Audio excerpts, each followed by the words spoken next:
Acclame le Seigneur.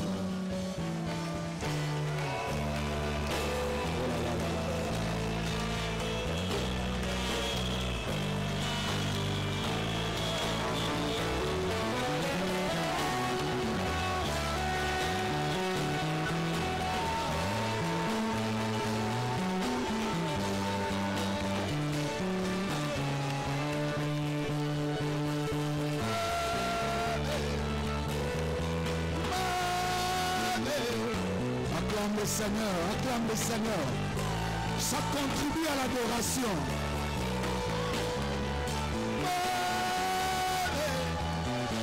Alléluia. Alléluia. Oh, oh, oh, oh, oh, oh, oh, oh. Maman.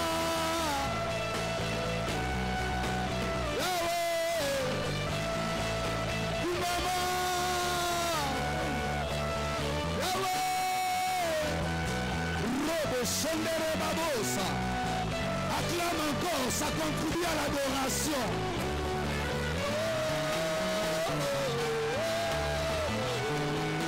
Alléluia, alléluia. La splendeur de ton nom, la grandeur de ton nom, la sainteté remplit ces lieux. Sois béni El Shaddai, sois béni El Olam.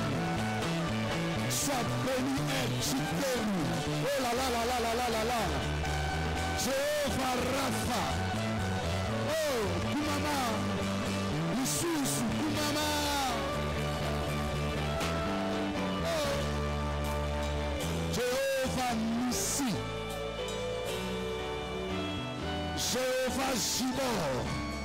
Alléluia. Oh. Alléluia. Alléluia. Yes. Mon âme soupire après ta présence.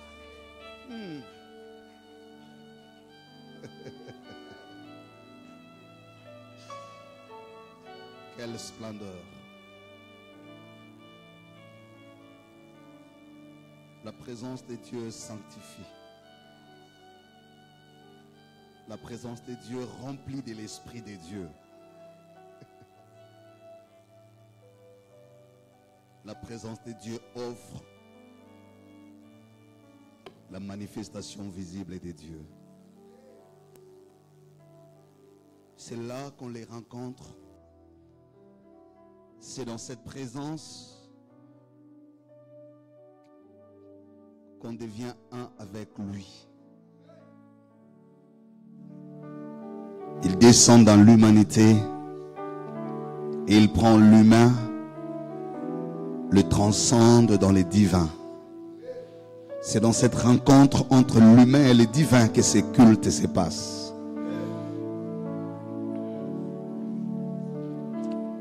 Oh là là. Quand on vient dans la présence de Dieu, on a soif. La Bible dit, répandez vos cœurs comme l'eau en sa présence. Le psalmiste dit, j'aime les séjours de ta présence. C'est là où tu m'as fait grandir. C'est là où tu me redonnes les forces perdues. Tu me renouvelles comme un aigle. Tu me relances comme une flèche aiguë. Je prends de l'envol. C'est là que tu me distingues de mes égaux. C'est là que tu scelles ma destinée. Tu ondules ma tête et ma coupe déborde.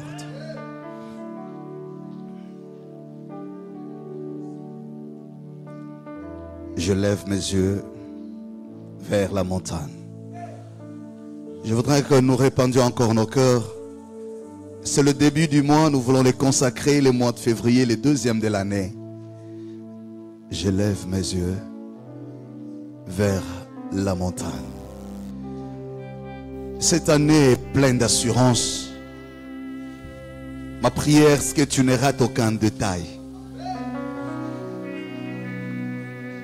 Et que le combat qui menace la destinée ne t'écroule pas. Tu feras face à ces combats. Mais Dieu veut te mettre au pied de la montagne. Veut oindre d'huile ta tête. Te remplir de sagesse. Rasabadi rondaria. Lario glorito senta. C'est là que mon âme respire. Viendra le temps où les choses se compliqueront. Viendra le temps où plus personne ne te comprendra. Quand viendra ce moment, tu lèveras tes yeux vers la montagne. La Bible dit que le secours ne vient ni de l'Orient ni de l'Occident. C'est de l'Éternel que te viendra le secours. Je lève mes yeux vers les montagnes. Quand les hommes vont s'écrouler, le secours te viendra de l'Éternel. Tu te sens seul depuis un temps. Tu es perturbé, troublé. Tu as besoin d'orientation. Tu pries toute la nuit, tu pleures, tu fonds en larmes. Tu dis Seigneur, viens à mon secours. Je n'en peux plus. Tu te sens faible, tu te sens écroulé, tu te sens vidé. Sa puissance est là.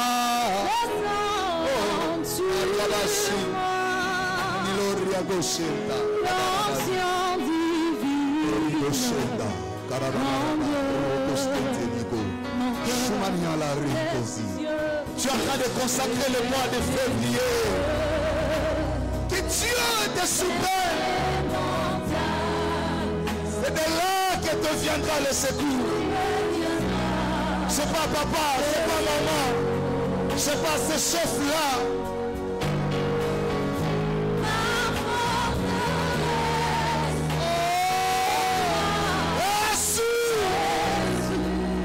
Seul contre tous. On vient attaquer à ta santé. On veut secouer ton travail. Où est ton bouclier?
Est-ce que les mamans peuvent faire des Mikelekele? Les Mikelekele.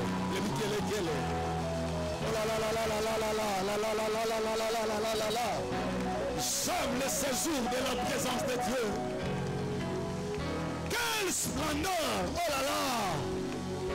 Merci de rayonner ta maison. Merci de répandre la Shekinah. Oh là là! Umaroma se diriongola se. Oh là là là là là là là là là. Oh my God. Oh my God. Oh my God. Tiens ta Bible.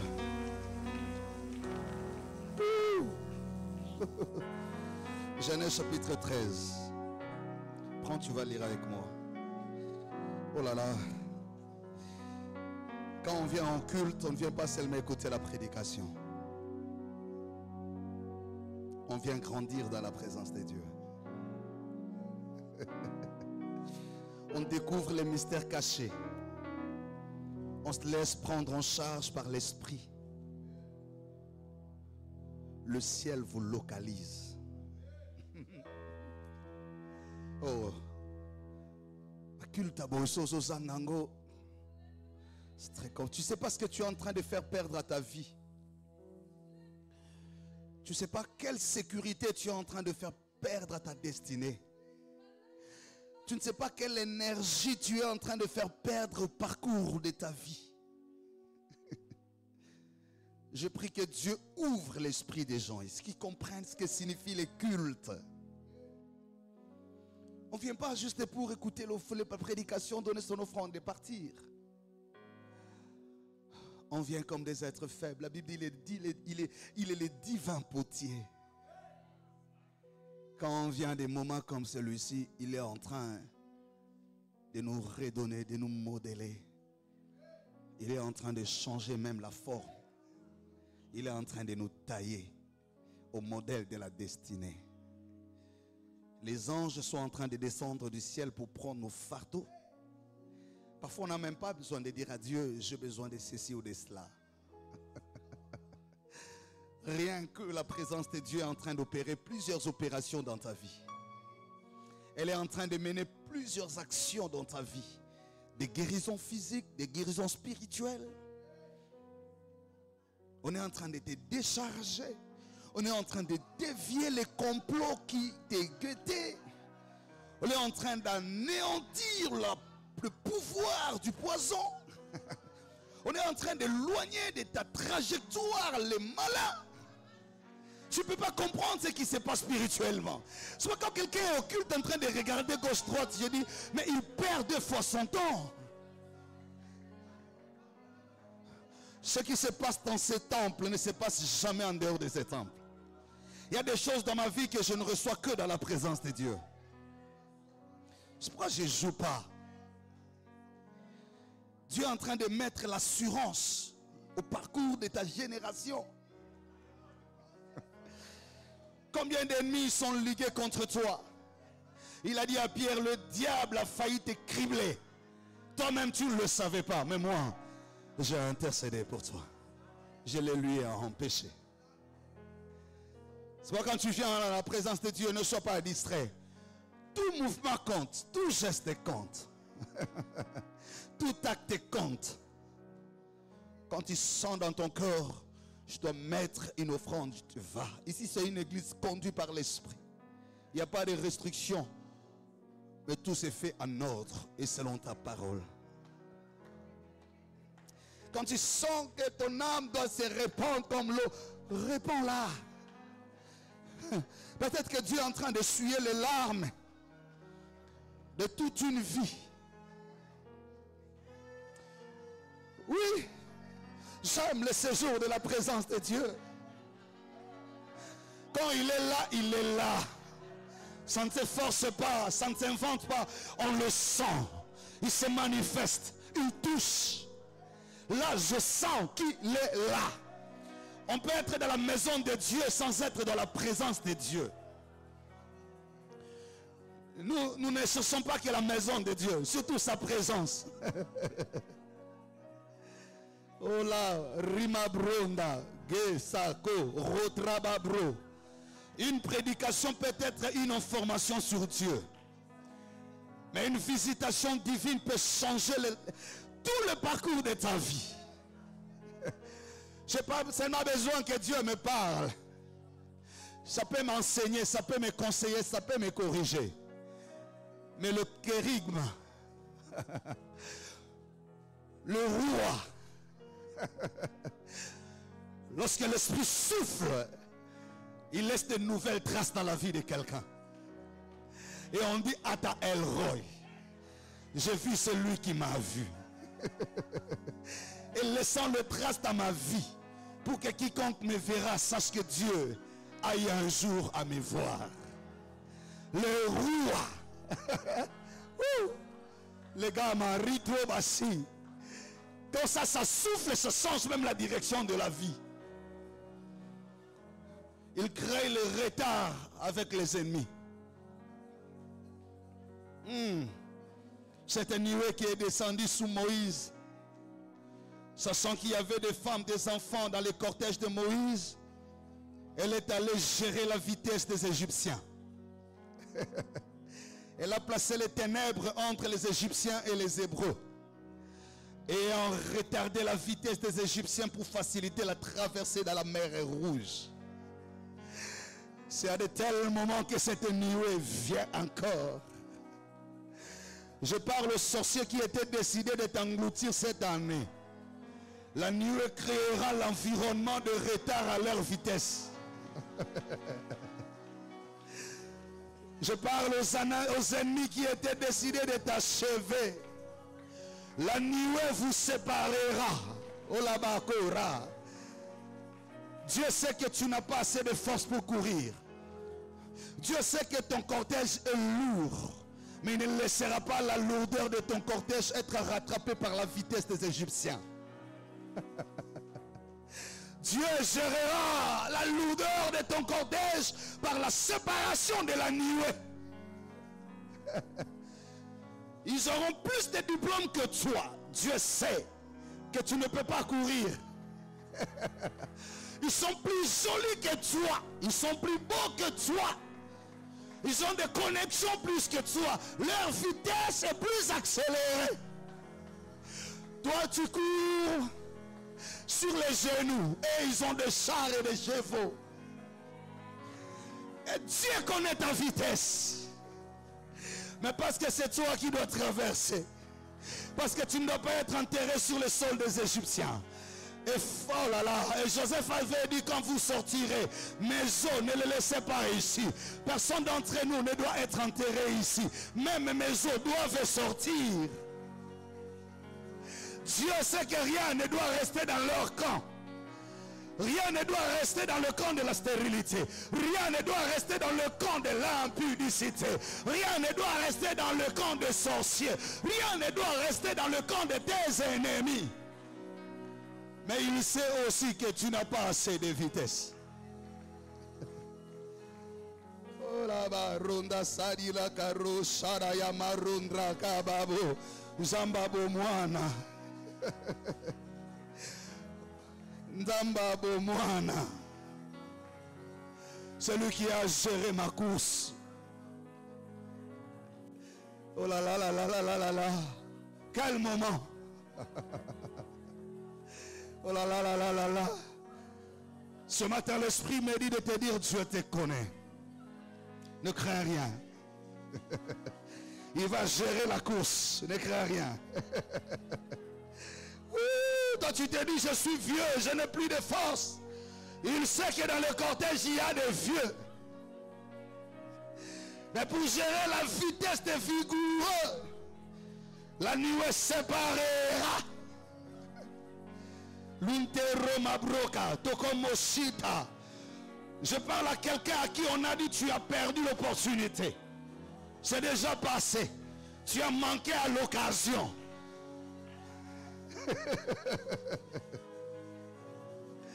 Aïe aïe aïe aïe aïe. Les combats qui menacent la destinée, le Saint-Esprit va les gérer ce matin encore.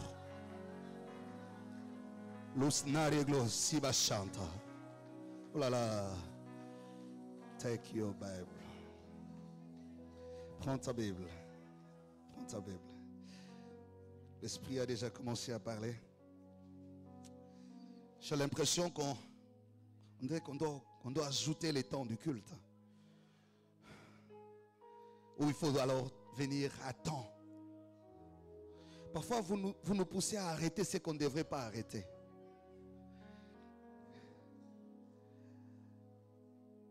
Genèse chapitre 13, verset 1. Lecture. Abraham remontant d'Égypte vers le midi, lui, sa femme et tout ce qui lui appartenait. Et Lot avec lui. Abraham était très riche en troupeaux, en argent et en or.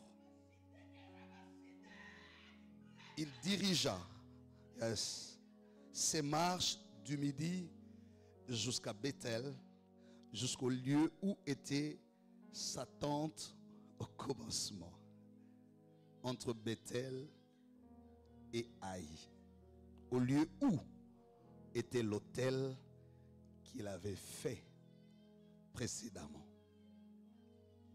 Je reprends le verset 3. Je le reprends. Il dirigea ses marches du midi jusqu'à Bethel, jusqu'au lieu où était sa tente au commencement, entre Bethel et Haï, au lieu où était l'autel qu'il avait fait précédemment. Et là, Abraham invoqua les noms de l'Éternel. Lot qui voyageait avec Abraham avait aussi des brebis, des bœufs et des tentes. Et la contrée était insuffisante pour qu'ils demeurassent ensemble, et car leurs biens étaient si considérables qu'ils ne pouvaient plus demeurer ensemble. Il y eut querelle entre le berger des troupeaux d'Abraham et les bergers des troupeaux de Lot. Le Cananéen et les Phéréziens habitaient alors dans le pays. Abraham, c'est le verset 8, dit à Lot: qu'il n'y ait point, je te prie, des disputes entre moi et toi, ni entre mes bergers et tes bergers, car nous sommes frères. Tout le pays n'est-il pas devant toi? Sépare-toi donc de moi. Si tu vas à gauche, j'irai à droite. Si tu vas à droite, j'irai à gauche. Lot leva les yeux et vit toute la plaine du Jourdain, qui était entièrement arrosée. Ce avant que l'Éternel eût détruit Sodome et Gomorrhe, c'était jusqu'à Tsoar, comme un jardin de l'Éternel, comme le pays d'Égypte. Lot choisit pour lui toute la plaine du Jourdain, et il s'avança vers l'Orient. C'est ainsi qu'ils se séparèrent l'un de l'autre. Le verset 12. Abraham habita dans le pays de Canaan, et Lot habita dans les villes de la plaine et dressa ses tentes jusqu'à Sodome. Les gens de Sodome étaient méchants et des grands pécheurs contre l'Éternel. Le verset 14. L'Éternel dit à Abraham après que Lot se fut séparé de lui, je le cite: lève tes yeux et du lieu où tu es, regarde vers le nord et le sud, et le midi, vers l'Orient et l'Occident, car tout le pays que tu vois, je le donnerai à toi et à ta postérité pour toujours. Je rendrai ta postérité comme la poussière de la terre, en sorte que si quelqu'un peut compter la poussière de la terre, ta postérité sera aussi comptée.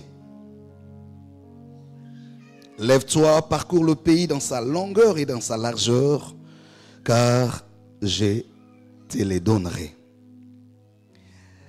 Abraham leva ses tentes et vint habiter parmi les chaînes des Mamré qui sont près d'Hébron. Il bâtit là un autel à l'Éternel. Parole du Seigneur. Nous rendons grâce à Dieu. Voilà.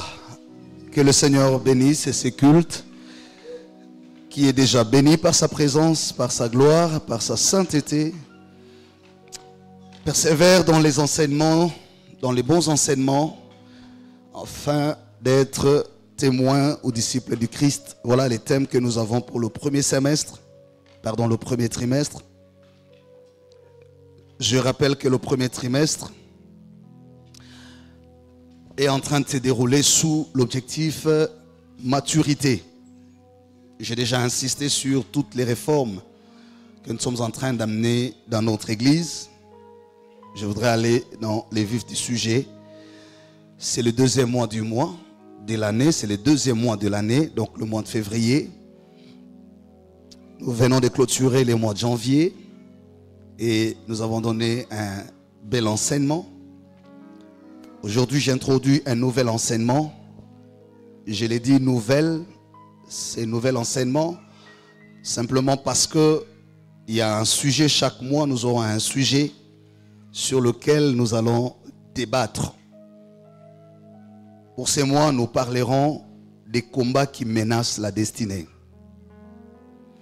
Les combats qui menacent la destinée, c'est sous-thème du mois de février, veut insister sur la force du discernement. Connaître ce que c'est le discernement et pourquoi il faut recourir à cela. Ce thème va aussi nous aider à comprendre l'essence des alliances dans notre spiritualité. Donc, j'ai dit, il y a 2 points qui vont nous aider à enrichir la compréhension de ces sous-thèmes. C'est que nous allons creuser davantage sur le sens du discernement, la place du discernement dans la vie de quelqu'un pour faire face aux combats qui menacent la destinée. Mais aussi nous insisterons sur le sens des alliances. D'où j'aurai dans le corps de mon message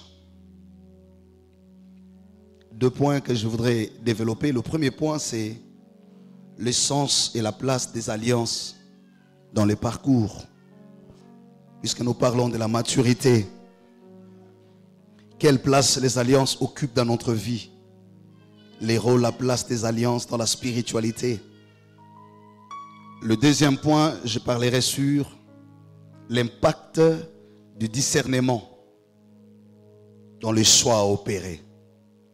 Pour faire face aux combats qui menacent la destinée, je vais développer ces 2 points et nous aurons une conclusion par la grâce du Seigneur.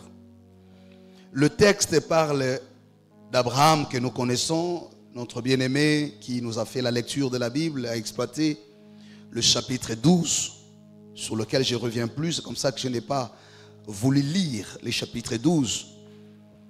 Mais gardons que le chapitre 12 nous montre de quelle manière Dieu est apparu à Abraham. Le verset 1er montre ce qu'on appelle la théophanie ou la révélation. Mais si vous lisez avant le chapitre 12, les 11 premiers chapitres des livres de Genèse retracent les événements autour de la création, le développement de la race humaine, le premier conflit ou le premier péché, le désastre, les catastrophes. C'est comme ça qu'on trouve les déluges.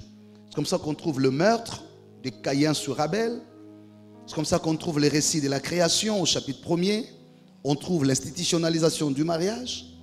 Et quand on s'y approche, on trouve aussi la première déviation morale et spirituelle au temps de Sodome.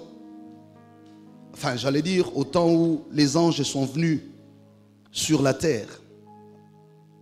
Ce qui a conduit au déluge avec Noé. Et bien après, viendra l'épisode au chapitre 11 de la tour de Babel, qui Lui, cet épisode montre de quelle manière les hommes ont commencé à fournir des efforts matériels, physiques, intellectuels pour arriver à Dieu. Et de quelle manière Dieu a arrêté leur entreprise. Dieu a stoppé leur engagement. Donc, les 11 premiers chapitres de ces livres de Genèse montrent en fait, je peux le résumer, je suis à mon introduction, 3 choses à retenir. La première, c'est ce qu'on appelle la cosmogénèse, les événements de la création, les débuts de l'humanité. Comment tout a commencé. C'est comme ça que les chapitres 1er et 2 montrent l'œuvre de la création. Dieu crée tout et finit par créer l'homme et le crée avec la femme et bénit leur mariage. Le chapitre 3, 4 et 5 jusqu'à 6 montrent la déviation humaine, le péché qui cause des conséquences spirituelles, morales et matérielles, le dégât que le péché a amené. Chapitre 3, on montre déjà comment le jardin d'Éden a disparu à cause du premier péché qui était la désobéissance de l'homme.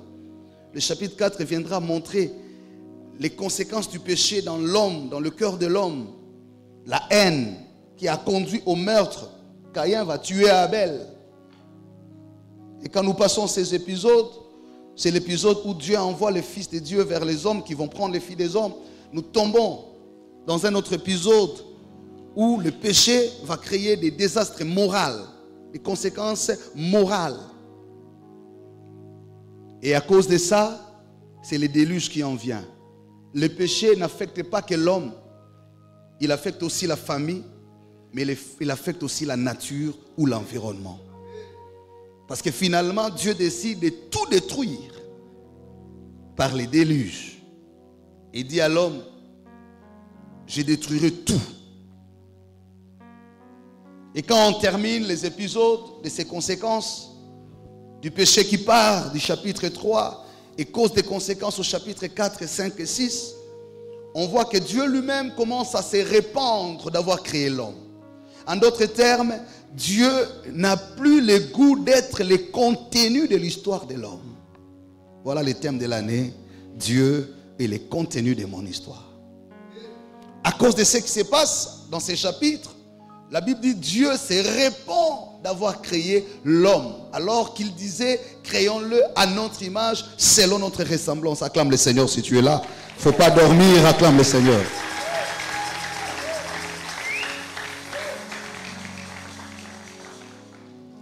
Voilà, chers frères et sœurs, comment est-ce que il faut comprendre les 11 premiers chapitres, et c'est ce qui donne même la bonne compréhension de la Bible, pour ceux qui savent lire. C'est comme ça qu'il faut comprendre la base de la lecture biblique. Ce sont les 11 premiers chapitres. Et donc, comme je l'ai dit, ce chapitre 6 va commencer à inaugurer la corruption humaine. Donc la première conséquence du péché, c'est que le péché détruit d'abord l'homme lui-même. Deuxièmement, le péché détruit le couple. Troisièmement, le péché détruit l'autre, les frères. Et quatrièmement, le péché détruit la nature. C'est là que Dieu dit, en fait Dieu est en train de dire, à quoi a servi tous les efforts de créer. Le chapitre 11, les chapitres 9 et 10 consacrent un peu comme la déception de Dieu, le découragement de Dieu. Il dit, j'ai voulu moi-même être le contenu de l'histoire de l'humanité. J'ai promis moi-même être permanent avec les hommes. Mais voilà ce que les hommes ont fait. Ils m'ont chassé et ont chassé la présence de ma présence au milieu d'eux. Et Dieu n'est plus heureux. Et c'est comme ça qu'il dit, c'est repentir d'avoir créé l'homme. Et quand on voit cet homme, après la sortie du déluge, chapitre 10, Noé qui tente par un effort à se réconcilier avec Dieu au travers d'un hôtel, d'un nouveau culte. Mais vous savez, encore une fois, ça n'a pas été suffisant parce que les fils de Noé, un de ses fils, a assisté aux interdits. C'est comme ça que le chapitre 11 va maintenant montrer la prise de conscience de l'homme, de sa distance avec Dieu. La prise de conscience de l'homme, du fait que Dieu n'est plus le contenu de son histoire. L'homme prend conscience, mais il n'a pas de moyens et veut par ses propres moyens revenir à Dieu, atteindre Dieu. Et il se décide de se construire ce qu'on va appeler la tour de Babel, qui est le symbole des efforts humains pour atteindre la grandeur ou la hauteur de Dieu. Et c'est là que Dieu va arrêter l'entreprise pour dire, ils veulent arriver à nous par leur propre effort. Il faut les leur empêcher. Et que faire? Confondons leur langage. Et c'est la confusion qui est entrée. La destruction qui est entrée. En d'autres termes, le combat qui a menacé la destinée. Ils ne pouvaient plus arriver jusqu'à la fin de leur initiative parce qu'ils ont subi les combats. Et le chapitre 12 qui a été lu montre de nouveau la passion et la compassion de Dieu pour l'homme. C'est Dieu qui s'était éloigné de l'homme. Commence à se dire, mais jusqu'à quand resterai-je loin de lui? Sans mon contenu dans son histoire, il n'est rien. L'homme n'est rien sans moi. Et c'est comme ça qu'il va réapparaître après s'être retiré au chapitre 3 pendant longtemps. Il réapparaît au chapitre 12. Et là, c'est à un homme qu'on a appelé Abraham. Et c'est là qu'il va commencer à faire des alliances. Il lui dit, quitte ta maison, ta patrie, la maison de ton père. Va là où je te montrerai. C'est là même où je te bénirai. Et Dieu fait maintenant, prend un engagement. Ce qu'on appellera l'alliance. Il dit, marche devant moi. Alléluia. Acclamons le Seigneur.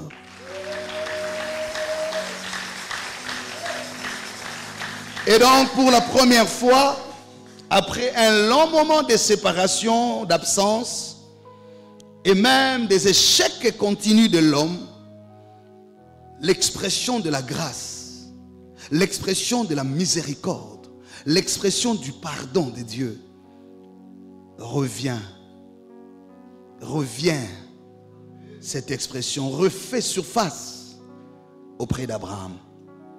Dieu l'approche, sachant qu'il était là où il ne devrait pas être, sachant qu'il manquait de contenu pour son histoire.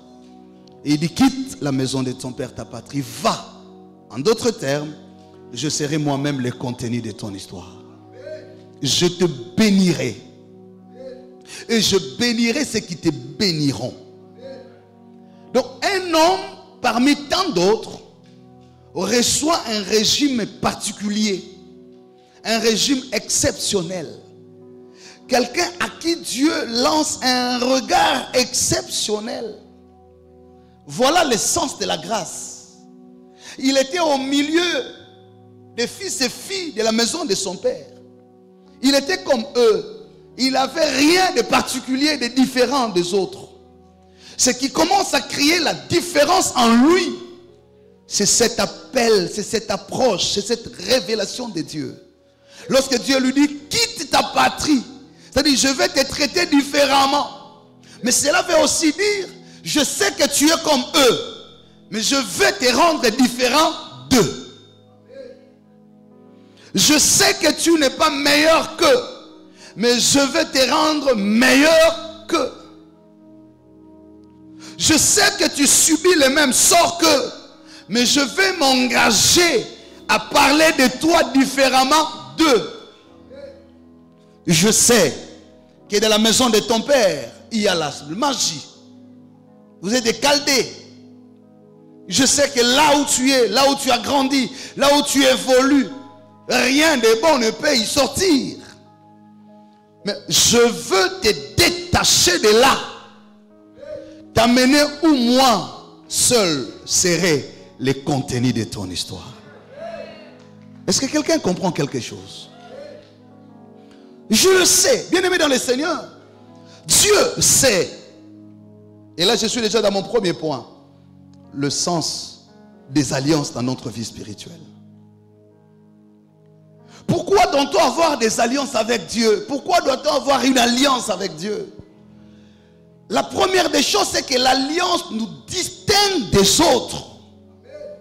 L'alliance crée la différence entre toi et les autres. N'a-t-il pas dit, vous verrez la différence entre ceux qui m'appartiennent et ceux qui ne m'appartiennent pas?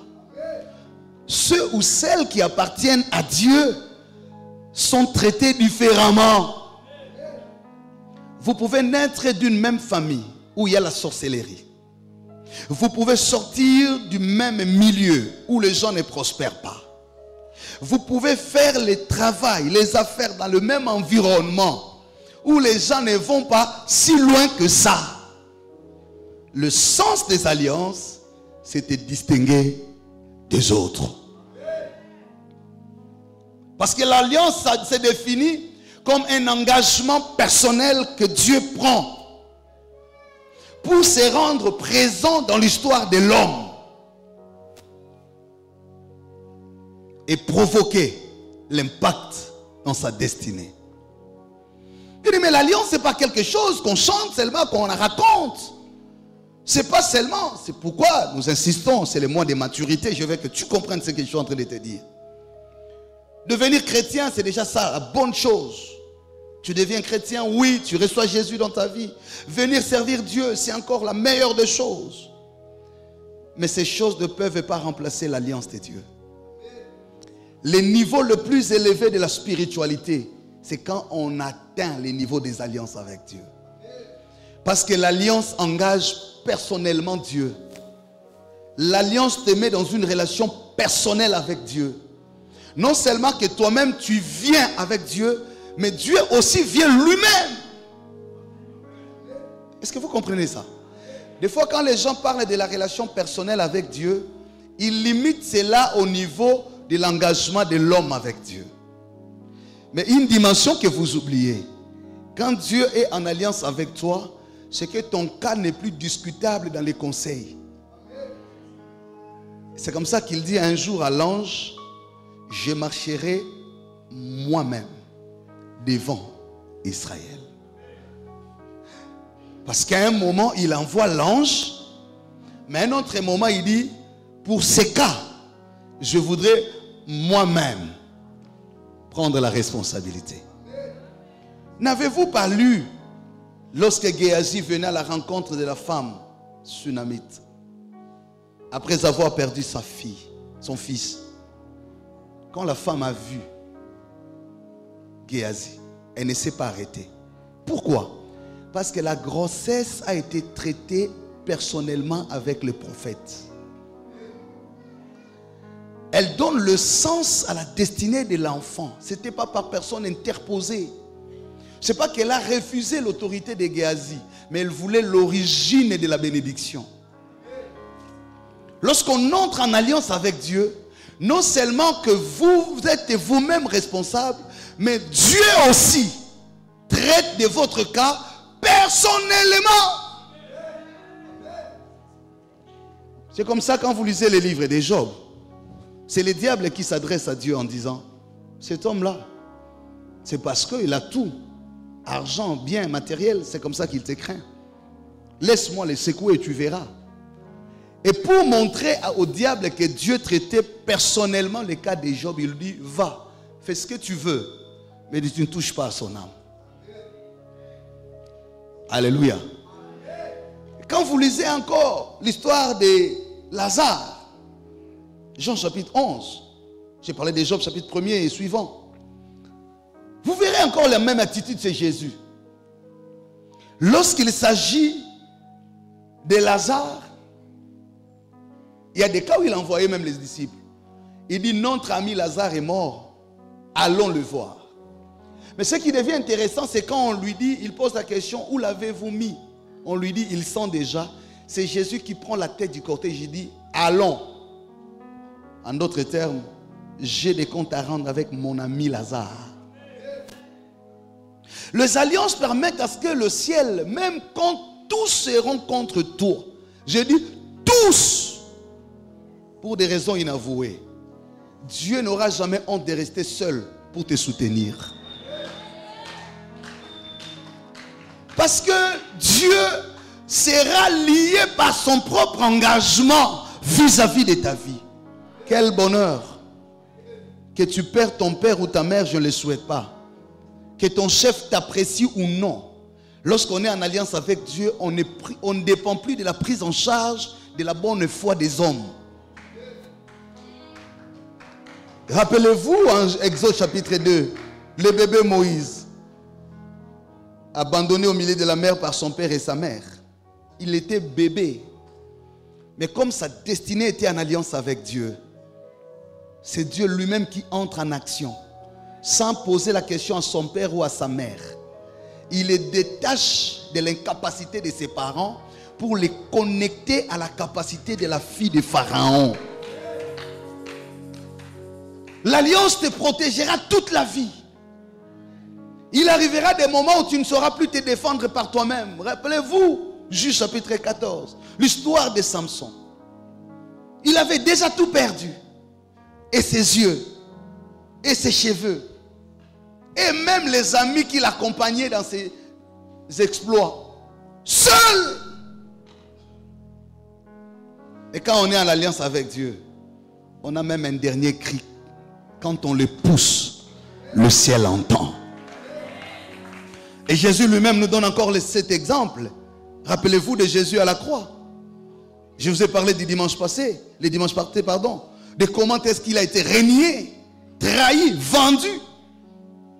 Mais il était certain et serein que même sur la croix, son histoire ne s'arrêtera pas là.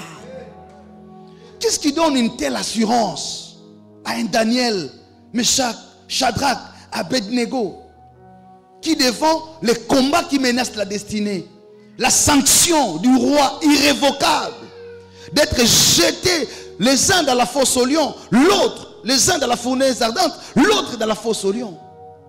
Quelle assurance de dire le Dieu que je sers avec assurance viendra me secourir. Quelle assurance. Ça c'est l'alliance qui donne cette assurance-là. Alléluia. Bien-aimés, c'est pourquoi nous nous exhortons encore une fois ce matin.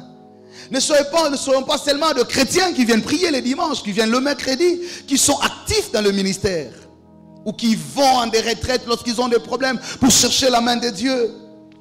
L'alliance ne se nourrit pas que quand on a des problèmes.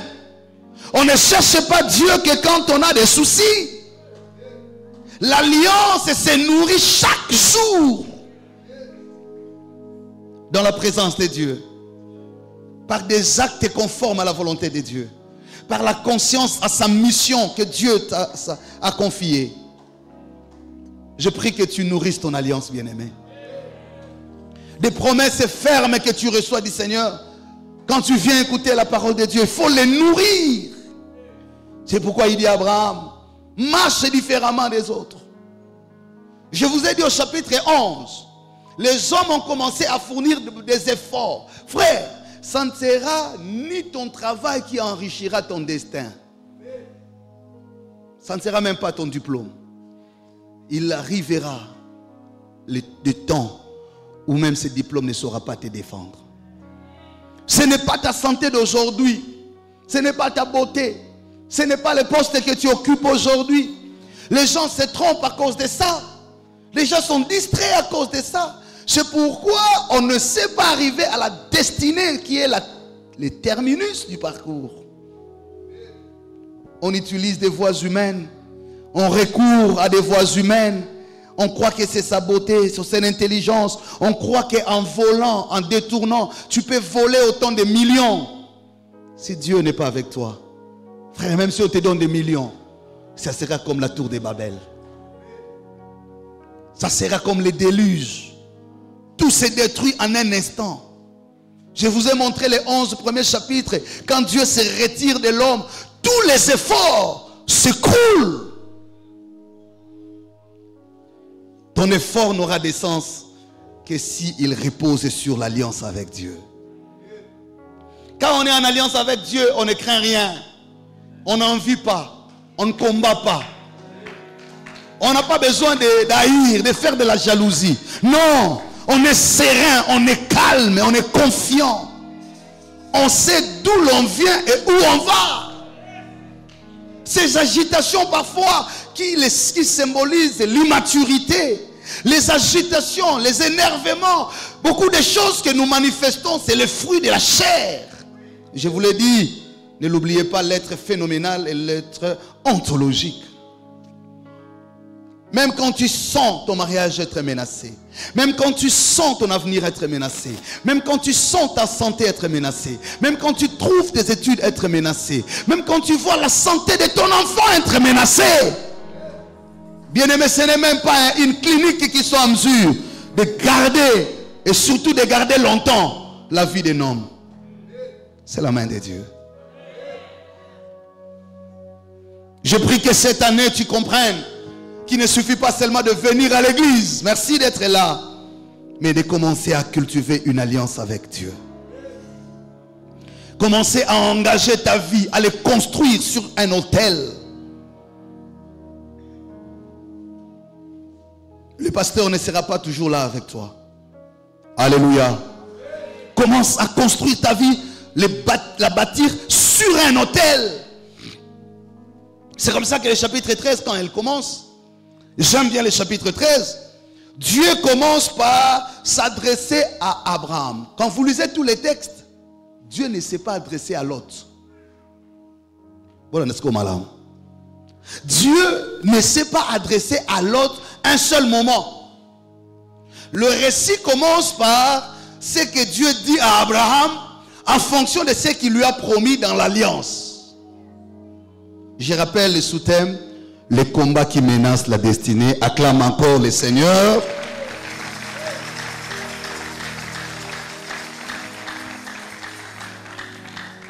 La Bible dit, Abraham était très riche, le verset 2, en troupeaux, en argent. Mais c'est le verset 3 qui m'intéresse. On dit, il dirigea ses marches du midi jusqu'à Bethel, jusqu'au lieu où était sa tente, au commencement entre Bethel et Haï, au lieu où était l'autel qu'il avait bâti précédemment. C'est là où Dieu va l'identifier. Mon frère, ma soeur, peut-être qu'aujourd'hui tu es encore enfant ou tu es jeune. As-tu l'idée de combien d'années tu vivras sur la terre? As-tu l'idée des gens, des combats qui t'attendent dans le parcours de ta vie? Quand on est jeune, on a la vision de la jeunesse pour l'avenir. On croit que tout se résume par le besoin de la jeunesse. La jeunesse, c'est l'engagement, c'est l'activisme, c'est le zèle, c'est la passion, c'est l'émotion. Et beaucoup de gens ont cru que leur vie s'est résumée en la jeunesse. Voilà pourquoi ils ont tout fait en la jeunesse sans savoir qu'ils étaient en train de vider l'énergie de leur vieillesse. Alléluia. Peut-être que tu es jeune aujourd'hui. Arrête de réfléchir avec un cerveau de jeune.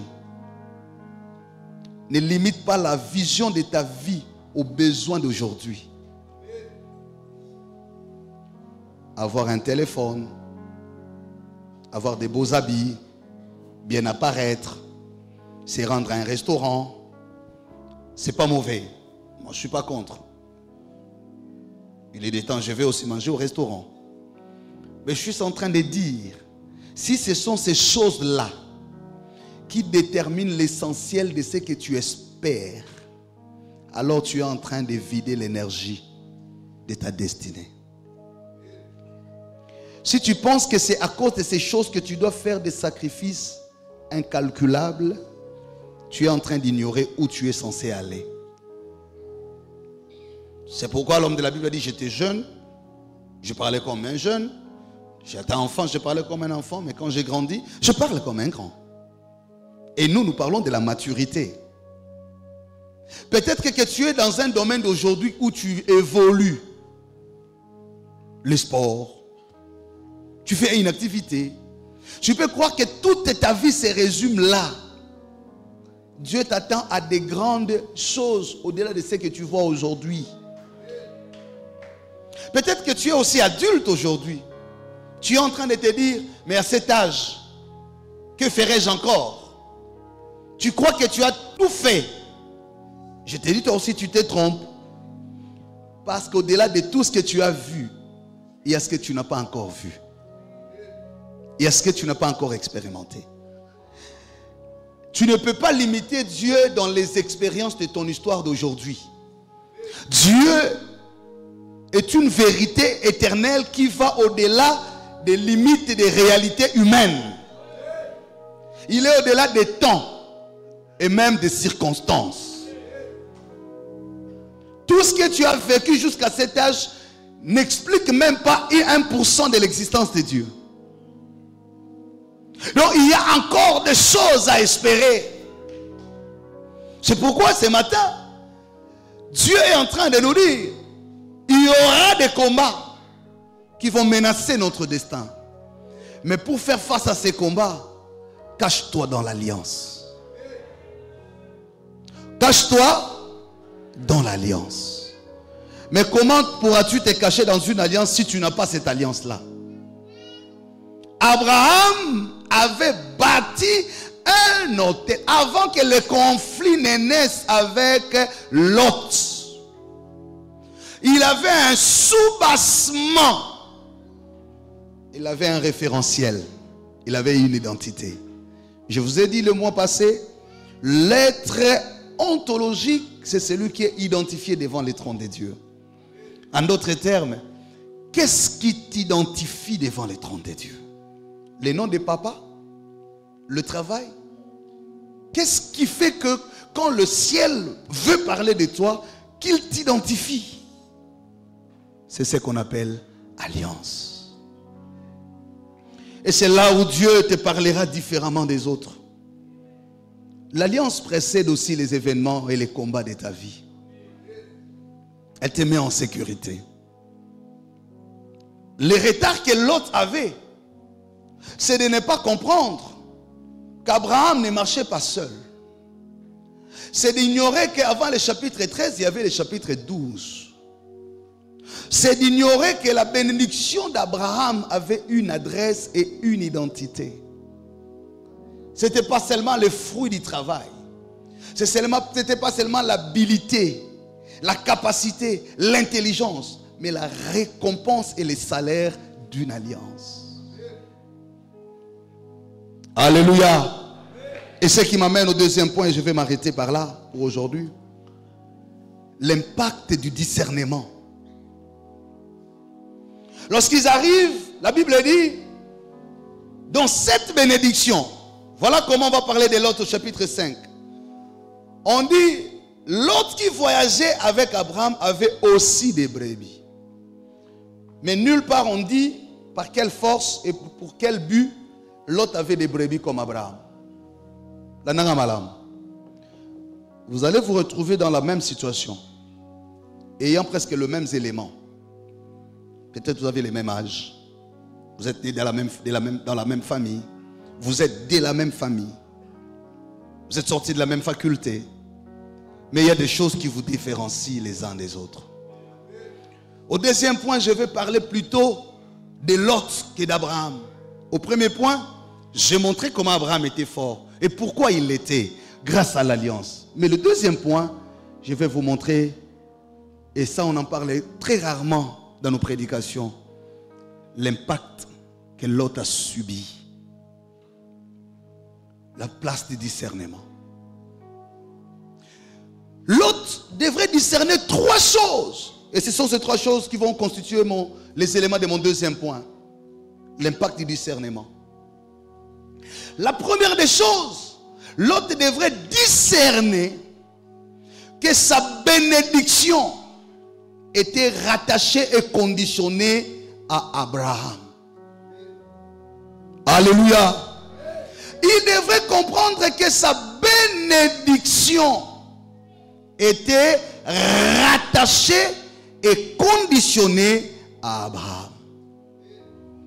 Même s'il avait aussi des troupeaux. Bien aimé, la maturité à laquelle nous faisons allusion consiste à ça aussi. Beaucoup de gens s'éteignent, beaucoup de gens disparaissent, beaucoup de gens échouent parce qu'ils n'ont pas pu discerner sur quoi s'attacher leur bénédiction. Je vous ai dit ici, le récit commence par la relation que Dieu avait avec Abraham et non avec Lot. Je vous ai dit ici que la Bible ne parle pas de Lot. Dieu ne s'adresse pas à Lot, mais s'adresse à Abraham. Et ça, c'est lorsqu'il sort du séjour d'Égypte. Dieu vient de délivrer Abraham, vient de le bénir conformément au chapitre 12, verset 1. Donc ce qu'Abraham possédait avait comme source l'alliance. Mais l'autre n'a pas discerné ça. Bien aimé dans le Seigneur, quand tu arrêtes de discerner que ta vie tient parce que tu es dans l'œuvre de Dieu, tu es en train de te détruire. Quand tu es en train d'ignorer que ta force, c'est parce que cette femme est à tes côtés ou cet homme est dans ta vie, tu es en train de te détruire. Beaucoup de fois, nous pensons que quand on grandit, tout grandit avec nous. Tu peux grandir en âge et non en spiritualité. Tu peux grandir en fonction, mais non en maturité. Tout ne grandit pas avec nous quand nous pensons grandir. Et tout ne peut pas opérer dans l'autonomie, c'est-à-dire dans l'indépendance. L'autre devait savoir, devait comprendre que ce qui continue l'histoire à la Bible, si ma vie est entrée dans le contenu de l'histoire de Dieu, et si Dieu devient le contenu de mon histoire, c'est parce que j'ai une connexion avec Abraham. Que représente Abraham aujourd'hui pour toi et pour moi? C'est ta connexion avec le Seigneur Jésus. C'est ta connexion avec l'église de Dieu. C'est ta connexion avec l'œuvre de Dieu. C'est ta connexion avec la personne providentielle que Dieu a mis à tes côtés. Alléluia. Et la chute commence là. Lorsque tu te détaches de toi-même, lorsque tu te crois capable, parce qu'aujourd'hui, tu es maintenant capable de t'acheter toi-même les habits. Tu t'es détaché de ta famille, oubliant que ta mère n'avait pas que l'argent à te donner. Il avait aussi Dieu à t'amener. Parce qu'aujourd'hui, tu crois que moi aussi je travaille. Tu te détaches de l'œuvre de Dieu. Tu oublies que l'église ne te donnait pas que l'assurance d'avoir le travail, mais de garantir la sécurité de ta destinée. Beaucoup de gens aujourd'hui pleurent, sombrent, que ce soit dans leur vie conjugale, parce qu'avant de se marier, elles étaient attachées à Dieu. Ils étaient attachés à Dieu. Une fois arrivés, ils pensent avoir atteint l'objectif et se détachent. La chute peut avoir commencé sans que tu ne le constates. Le fondement peut déjà en train d'être fragilisé sans que tu ne t'en rendes compte au sommet. Je prie que l'Éternel t'aide à discerner ces choses. Ne te détache pas de la source. Il faut que tu saches que toi tu es différent des autres. Quand Dieu parle de toi, puisqu'il t'a sauvé dans beaucoup de choses, parce qu'il est intervenu. Ta naissance, tu es venu au monde comment? Tu es le fruit de l'exaucement. Tu es venu au monde miraculeusement. Des intercessions ont encadré et précédé ton cortège de la venue au monde. Des événements que tu as vécu à un certain moment. Tu t'es marié comment? C'est la main de Dieu. Tu l'as eu cet enfant comment? C'est la montagne. Comment tu peux aujourd'hui ignorer? Et tu commences à te sentir à l'aise, loin de la présence de Dieu. Alléluia. Bien-aimés dans le Seigneur, ne tombez pas dans cette erreur de Lot. La Bible dit, devenu grand comme Abraham, il avait aussi des bergers, des troupeaux, comme Abraham, mais il n'était pas Abraham. Il avait des choses comme Abraham, mais il n'avait pas l'alliance d'Abraham. Aujourd'hui, on voit même la maturité qui manque à beaucoup de serviteurs qui anticipent à peine que Dieu commence à l'utiliser dans un domaine. Demain, lui aussi devait devenir pasteur. C'est pourquoi notre société souffre beaucoup par manque de maturité. Les gens aiment toujours imiter ce que font les autres. Et parfois, vous ne savez pas sur quoi ils sont fondés ces gens, par quoi ils sont passés, et qu'est-ce qu'ils ont entendu, et qu'est-ce qu'ils vivent comme combat. Et par quel mécanisme Dieu le prend en charge. Comment on vit dans ces tunnels-là. C'est comme ça que les gens s'éteignent. C'est comme ça que les gens se brisent. Il ne suffit pas seulement d'envier ce que fait l'autre, mais de t'assurer si tu as le même mécanisme de sécurité que lui. De t'assurer que Dieu a pris le même engagement dans ta vie comme il l'a pris dans sa vie. De savoir si vous avez la même assurance d'accompagnement. Les gens pensent, une fois seulement il entend le message, Dieu m'a dit. Ah, Dieu m'a dit c'est mon mari. Dieu m'a dit c'est ma femme. Dieu m'a dit c'est le pays où je dois aller habiter. Ils confondent le discernement avec l'expression de leurs intentions. Le discernement, ce n'est pas la chose qui t'attire en premier. Le discernement, ce n'est pas la chose qui frappe à l'œil. Le discernement, ce n'est pas la chose qui te console. La vérité n'est pas forcément dans la chose qui nous console. La vérité n'est pas forcément dans la chose qui nous plaît. La vérité peut aussi être dans ce qui nous fait pleurer. Parfois on ne discerne pas. Et parfois même certains disent, je priais, Dieu m'a montré. Non, Dieu ne t'a pas montré. Tu n'as vu que ce que tu pensais. Tu n'as entendu que ce que tu as envié.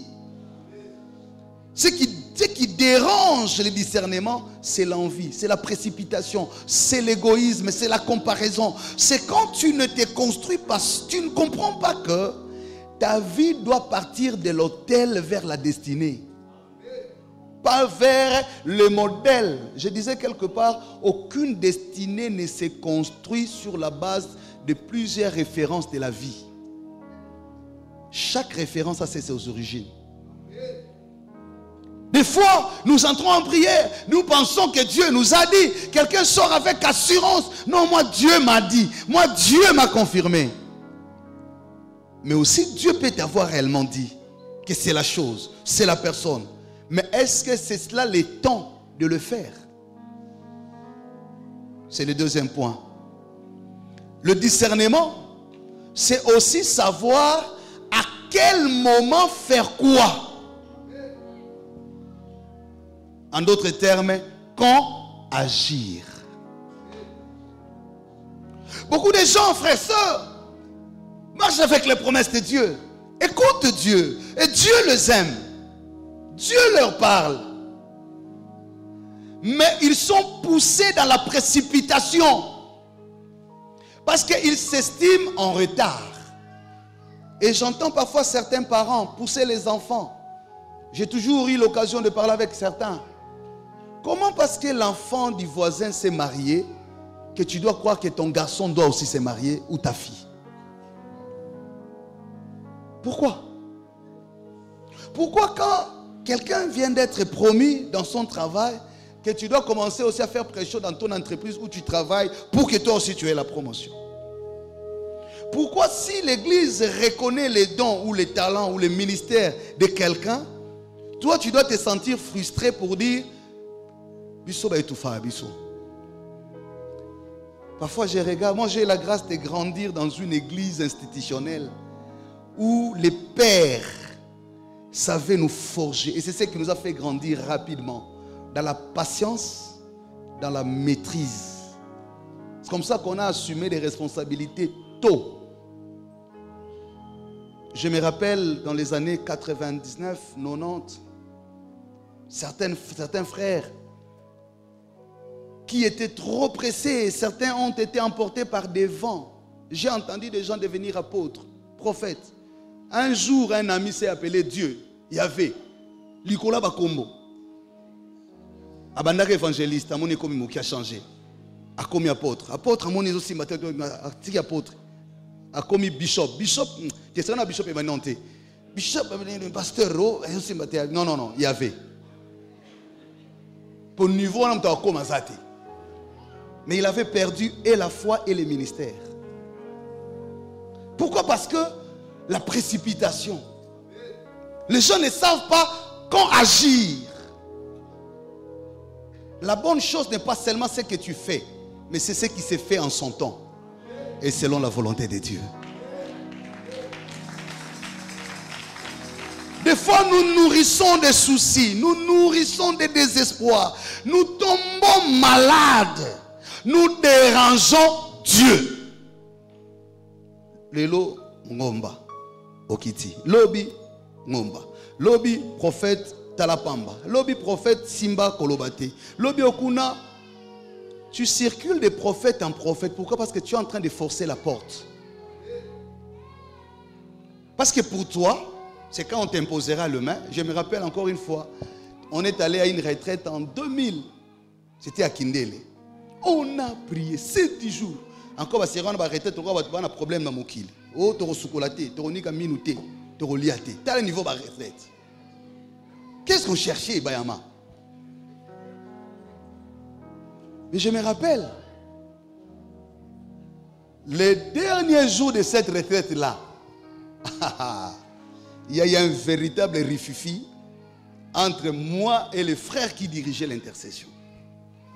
Niveau diable à embrouiller biso, je ne peux pas comprendre tout ce qu'on avait vécu dans cette brousse-là de Kindele. Ah non. Parfois Dieu nous laisse face à ces genres de situations pour qu'on comprenne. Ce n'est pas parce qu'on a beaucoup gêné qu'il est décidé de faire.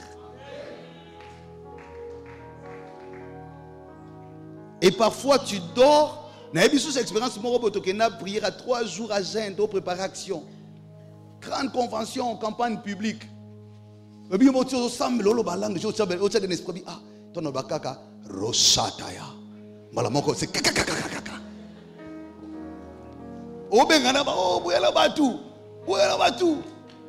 Frère, jour où aussi sa 3e jour, dimanche, action, il fallait là. Tobimisa bambongo pasi, tozo bundana vie à l'époque, koloué ba kiti en plein air. Mboule banda 3 h du matin. Prière ni to salate. Ya Eli. On m'a dit ko la kiti, au boni de simbate, au kiti au côté na sa mesa. Au bondeli, plus aux bondela, plus mboule les yeux à ma case. Non seulement mboule beti mais va venir tondi. Mboule continue église. Ba affiche baby. Podium to chaki na butu. Frère, donc mutaoto va souvenir les kabazati osaka. Yo frère mon rabat, ta prophétie va me la rater. Ndanzambe na lobby moko asa à quand. Asimba qui interdit. Acclame le Seigneur. Il y a une intercession, il faut pas ta mentir. Bakanga frère, à quand pour rien. Oh frère, yo yiba ki musuni nzungu. En fait, ce n'était pas le problème d'Akan. Dieu voulait seulement gérer nos ailes. Tobeta mabaku. Belana ba estomac. Nous sommes non, c'est que Dieu a bien gâté. Mais vous savez, c'est 2 semaines après, ces jours-là, on n'était pas en retraite. On n'avait pas fait d'affiche. On n'avait même pas préparé le podium. Un jour ordinaire. Mais les gens qui sont venus ces jours-là au culte, les nombres inattendus, c'est que Dieu a fait ces jours-là. C'est là qu'on a compris. Dieu n'était pas dans ce qu'on attendait là. On a seulement réalisé que Zaki n'a pas plein Nzambé Zaki a bichoté. Et Dieu a voulu le faire à sa manière et en son temps. Et quand c'est fini, parce que c'était un séminaire, c'est lui qui devait, c'est Joe Grace aujourd'hui que beaucoup connaissent, qui devait venir tenir le séminaire avec nous. À l'époque, quand il arrivait à Kinshasa en 2002, il était bloqué à Lubumbashi. Finalement, on dit non, on n'a pas de choix. À l'époque, on m'appelait berger. Berger Rotéa. Mais on a fait un séminaire qui a chuté avec une fille. Notre action l'a raté. Dieu l'a récupéré autrement. Je n'étais ni préparé, ni prévu, ni réuni les moyens. Je n'ai pas fait la retraite pour ça. Parce qu'on avait mon TI. Et mon TI a raté à vol. Bazouanga mon TI à quelques heures. Mais j'ai prêché pendant 3 jours à séminaire. C'était ma première fois dans le ministère de faire le séminaire dans mon église. Et s'il en a veillé. C'est comme ça que j'ai toujours dit même aux jeunes qui sont appelés au ministère. Ce n'est pas dans les agitations qu'on devient grand. Il faut laisser Dieu croître en vous. Ne cherchez pas à croître en nom, en apparence, en succès, en réputation. Le ministère grandit quand Dieu grandit en vous. Et Dieu grandit en vous en fonction de l'âge des alliances qu'il a avec vous. Les gens deviennent grands avec un Dieu petit. Laisse Dieu grandir en toi. Quand je dis Dieu grandir en toi, ça ne veut pas dire que non. C'est un langage pour dire laisse que la présence, l'alliance de Dieu grandisse. Que les engagements de Dieu dans ta vie grandissent. Quand ça atteindra un âge, tu ne forceras plus. Tu ne parleras plus de toi. C'est les gens qui t'identifieront. Même dans la foule. Oh, tel là, ça. Pourquoi? Parce que Bonzambe Koli Katinayo. Et c'est pareil dans tous les domaines de la vie. Des fois, nous sommes seulement pressés. Dieu sait que c'est pour toi, mais ce n'est pas maintenant. Et ce n'est pas de cette manière. C'est ton mari. Mais ce n'est pas Roki-Misaïndakou. Ce n'est pas en forçant les choses. C'est comme ça que vous vous retrouvez dans du n'importe quoi. C'est pour toi. Mais quand et comment il faut l'avoir. C'est là où Dieu intervient. Et quand tu utilises tes propres moyens, ton intelligence, tu seras confondu et humilié. Parce que tu te rendras compte que Dieu ne t'a pas accompagné sur ce chemin-là. Et c'est ce que Lot a compris. Quand Abraham lui dit, tous les pays devant nous, choisis où tu veux aller. S'il était sage, il dit,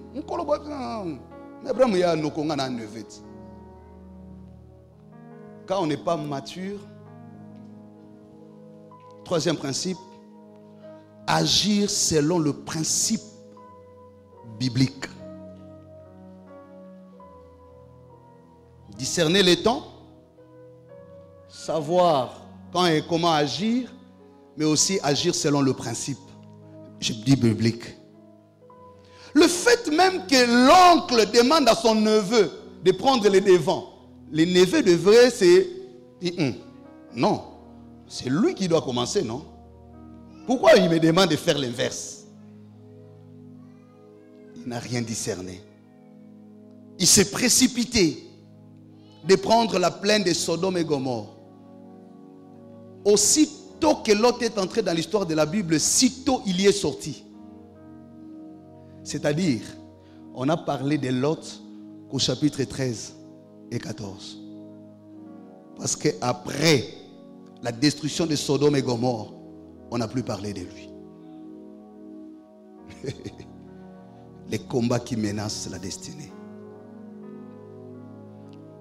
Je prie que l'on parle de toi même après toi. Que tu travailles et que tu laisses un héritage après toi. Ne suis pas des choses pour suivre. Des fois tu agis, mais tu n'agis pas bien parce que tu t'éloignes de principe. J'ai terminé mon message d'aujourd'hui. C'est un enseignement que j'ai commencé. Je résume, c'est la conclusion. Dieu t'aime il veut être le contenu de ton histoire. Mais pour ce mois de février, il te rappelle que tu dois faire face au combat qui menace la destinée. Ce combat vise à t'éloigner de la finalité de la volonté de Dieu. Dieu a voulu bénir Lot derrière Abraham. Et là, je parlais de deux principes. Le premier, bâtis ta vie sur l'autel, bâtis ta vie sur les alliances. J'ai défini les alliances comme le mécanisme qui permet à Dieu d'engager personnellement une relation personnelle avec toi. De ne plus faire traiter ton cas dans un conseil, mais de traiter ton cas différemment. Et pour que ces alliances deviennent réalité, commence par faire l'acte de sortir du milieu des autres. Tu es comme eux, mais Dieu ne veut plus que tu sois comme eux. Ça peut être ta famille, ça peut être les amis, ça peut être quoi que ce soit. Il a dit à Abraham, sors et va là où je te montrerai. Et c'est là que Dieu a commencé les alliances avec lui. Je ne te demande pas de quitter la famille, de te séparer de qui que ce soit, mais je dis pour 2024, cherche que Dieu seul soit le contenu de ton histoire. Et cette alliance, il faut la nourrir. La nourrir dans les moments de prière, la nourrir dans la méditation de la parole de Dieu, la nourrir dans les actes spirituellement motivés et surtout dans la consécration, dans la crainte de Dieu. Quand tu auras atteint ce niveau, cette alliance grandira en toi. Tu n'auras pas à dépendre de qui que ce soit. Tu n'auras peur de rien parce que ta vie sera source de bénédiction. Et la deuxième chose, exerce le discernement. Et dans ce discernement, j'ai insisté sur le temps. Savoir quand faire quoi, comment le faire et sur base de quoi il faut le faire. Ne sois pas troublé. N'oublie pas que ta bénédiction, ta force, ton mariage, ta postérité, la maternité, ta santé dépendent de quelques réalités spirituelles. C'est ta relation avec le Seigneur. C'est ton attachement à l'œuvre de Dieu. Si tu as quitté l'œuvre de Dieu, tu as déconnecté ta vie à beaucoup de choses. Si tu as abandonné les engagements confiés par Dieu, tu as retardé et repoussé Dieu dans ta vie. Si aujourd'hui je lance cet appel, reviens encore. Reviens encore dans la présence de Dieu. Ne commets pas l'erreur de l'autre, de commencer à prétendre, je n'ai plus besoin de ces temps-là. Maintenant je suis occupé, je le travaille, je dois prendre soin de mon mari.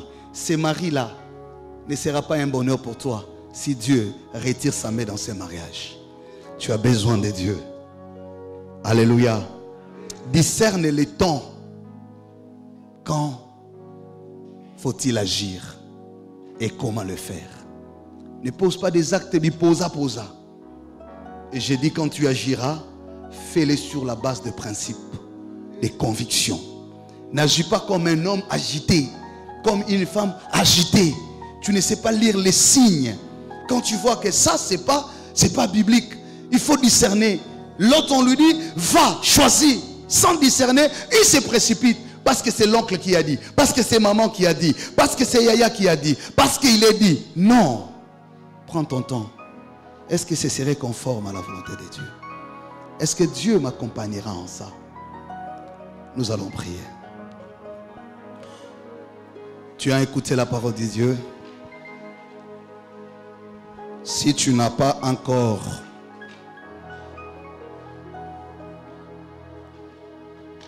il t'est arrivé parce que nous sommes dans la maturité. Je voudrais prier exceptionnellement pour ceux qui veulent prendre l'engagement de nourrir leur alliance avec Dieu. Tu n'as pas servi Dieu, tu ne le sers pas, Dieu te veut. Si tu es là, lève-toi, je vais prier pour toi. Ton engagement avec le Seigneur, tu veux désormais que Dieu soit le fondement, tu veux bâtir ta vie sur lui. Tu étais servante, tu étais serviteur depuis un temps pour beaucoup de raisons.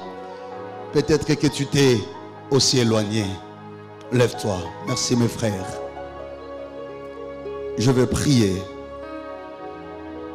Merci mes soeurs. Tu n'as jamais servi Dieu. Peut-être tu n'es pas encore baptisé, mais tu viens en l'église. Tu n'as reçu que le baptême des enfants.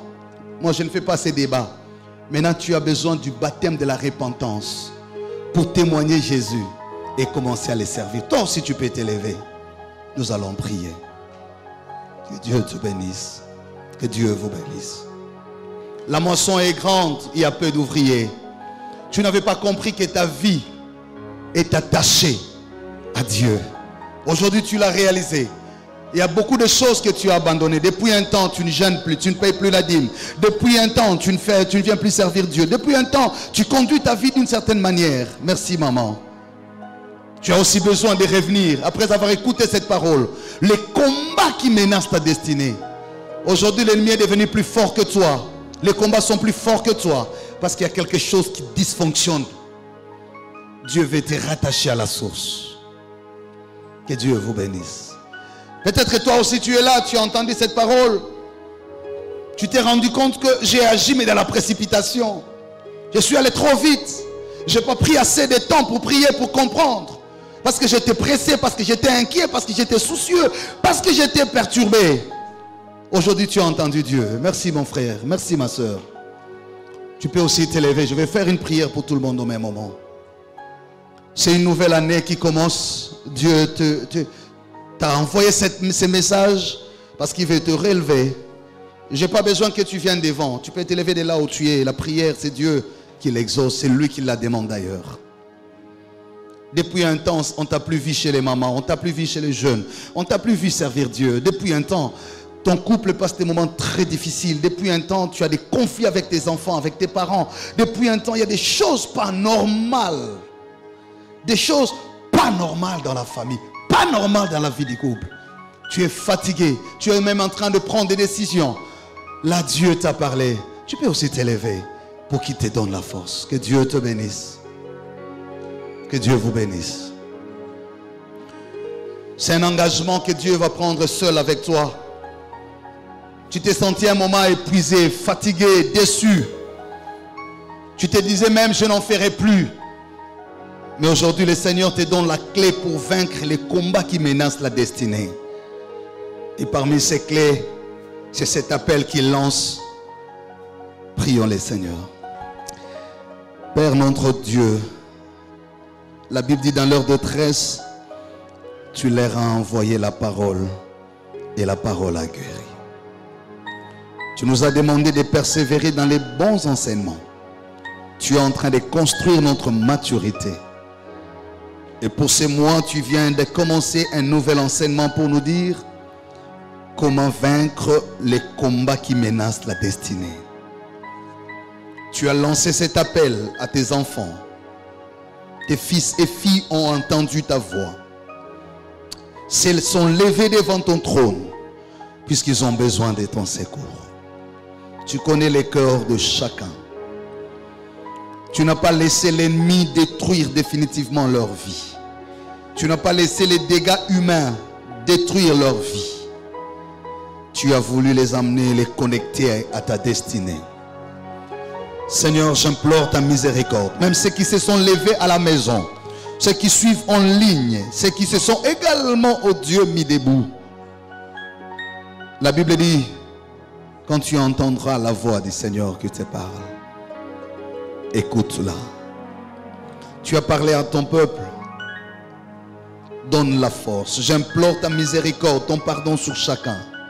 Il y a des choses qui n'ont pas honoré ton nom. Il y a des choses qui ont attiré même ta colère. Et certaines ont éloigné ta présence. Il y a des choses qui ont donné la force à ceux qui nous combattent. Des choses qui cherchent à nous détruire. Je demande pardon pour tous ces peuples. Tu as déversé de ton sang pour nous. Et que ce sang accorde le pardon à chacun. Je prie que ton esprit qui a parlé ce matin touche chacun. Lui donne un nouvel élan. La Bible dit ceux qui se confient en toi renouvellent leur force. Rattache-nous à ton autel. Rattache nos cœurs en ta présence. Rattache-nous à ta parole. La Bible dit la parole habite abondamment dans mon cœur. Rattache-nous à l'œuvre. Voilà pourquoi tes fils et filles se sont levés. Ils veulent être attachés à toi, comme Lot était attaché à Abraham. Maintenant que nous t'avons écouté, aide-nous à savoir quand et comment agir. Nous ne voulons pas être agités. Le discernement doit nous aider à comprendre que ce n'est pas le moment de nous séparer d'Abraham. De ne pas agir dans la précipitation. Parce qu'on se sent maintenant capable. Parce qu'on se dit maintenant je peux. Je n'ai plus besoin de lui. Peut-être que c'est la chose que tu as préparée pour nous, mais ce n'est pas maintenant qu'il faut la voir et pas de cette manière. Ceux qui se sont levés, ceux qui ont entendu, ceux qui ont reconnu. Certes, ils ont le don, ils ont la grâce, ils ont le ministère, mais ils n'ont pas compris les codes de la procédure. Aide-les, oh Dieu. Saint-Esprit, tu nous as aidés. Tu as aidé nos pères, tu as aidé beaucoup. Aide aussi. Aide aussi. Père éternel, Dieu d'amour. Aujourd'hui, tu nous as enseigné profondément. Non seulement parce qu'on s'égare, mais aussi parce qu'en étant avec toi, on se trompe. En ayant tes promesses, on se trompe. En ayant le ministère, la grâce et l'appel, on se trompe. Que la sagesse de l'esprit éclaire ces hommes et femmes. Et je prie pour ceux qui n'ont pas pris l'engagement de te servir maintenant qu'ils te servent. Au nom de Jésus. Amen.